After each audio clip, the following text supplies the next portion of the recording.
Magandang umaga, Luzon, Visayas, Mindanao. Magluluto ako ngayon ng fried rice. Nilagyan ko siya ng chikwa, carrots at saka green onions, string onions. Tapos nilagyan ko siya mamaya guys ng pasiri. Ayan, may pasiri tayo. Mamaya ko pa yan ilagay pag malapit ng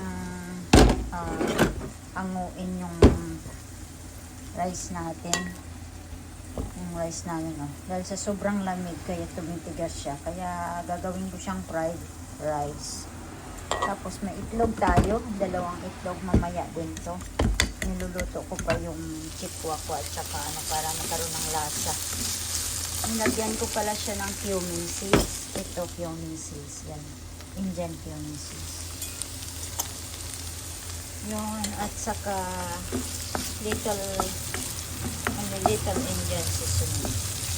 Kasi Indiano yung asawa ko, kaya lagyan natin ng Indian seasoning. Ito, lagay na natin yung vegetable natin. Masarap pag maraming vegetable, malasa. Gusto yung pasiri kasi celery, not pasiri. It's celery. Mas malasa ang celery sa fried rice or even in other dishes. Mas masarap siya guys kung maraming celery yung kahit anong luto. Mas gusto ko, lalo na sa bihon. Mas malasa.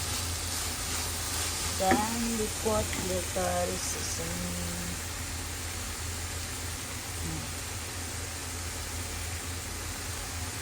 Ajisho. Mabango yung chikwa pag ihahalo. Malasa siya. Ayan. Maluluto na yan. So, lagay na natin yung rice. Hinaan lang natin yung apoy. Lagay natin yung rice.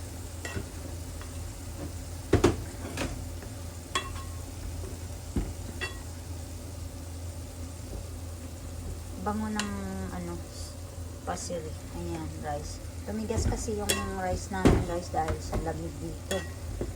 Nagyuyuki sa labas. I mean, nag-i-snow pala sa labas. Snowfall pala ngayon dito sa amin kaya sobrang lamig.